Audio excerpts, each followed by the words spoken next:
সকালবেলা খবর আসে ওর মা রান্না করছিল, 10টার দিকে হবে বোধহয়। আমরাও বাড়িতে ছিলাম। হঠাৎ ও খবর পেয়ে চিৎকার চেঁচামেচি করে সঙ্গে সঙ্গে বেরিয়ে যায় গাড়ি। আমাদের একজন ছেলে ছিল, তাকে সঙ্গে পাঠাই আমি, ওর সঙ্গে যাইটুকু। তারপরে গিয়ে দেখি ও সায়েন্সলেস, তারপরে হসপিটাল, ডেথ ওখান থেকে ঘোষণা করে। তারপরে বাকি যে সরকারি সিস্টেম আছে, পোস্টমর্টেম আদি হয়। এখন যতক্ষণ না পোস্টমর্টেম রিপোর্ট ডিসক্লোজ হচ্ছে বা আমাদের কাছে আসছে, তখন কিন্তু বোঝা যাচ্ছে না কি হয়েছে না হয়েছে। বন্ধু বান্ধব নিয়ে একসঙ্গে ছিল, রাত্রেবেলা পার্টি সার্টি করেছে এটুকু জানি, বাকি তো রিপোর্টেই সব আসবে কি হয়েছে। ওই বন্ধু বান্ধব নিয়ে ছিল তো, 3জন বন্ধু একসঙ্গে থেকে একা থাকেনি। ওর মাও গিয়ে থেকে এসছে, চলছিল এরকম।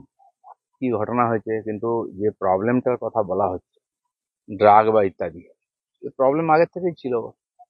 সেটা আমি শুনলাম যে ওর কাউন্সিলিং চলছিল, ওর অফিসে ডাক্তার আছে, চেষ্টা হচ্ছিল ঠিকঠাক করার।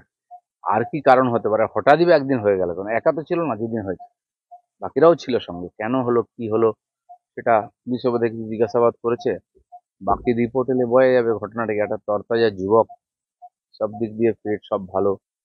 এখন কি চলছিল ভেতরে জানা সম্ভব। আজকে যে আমরা দেখছি যুব সমাজের মধ্যে নেশার যে প্রভাব, তার এটা একটা নমুনা।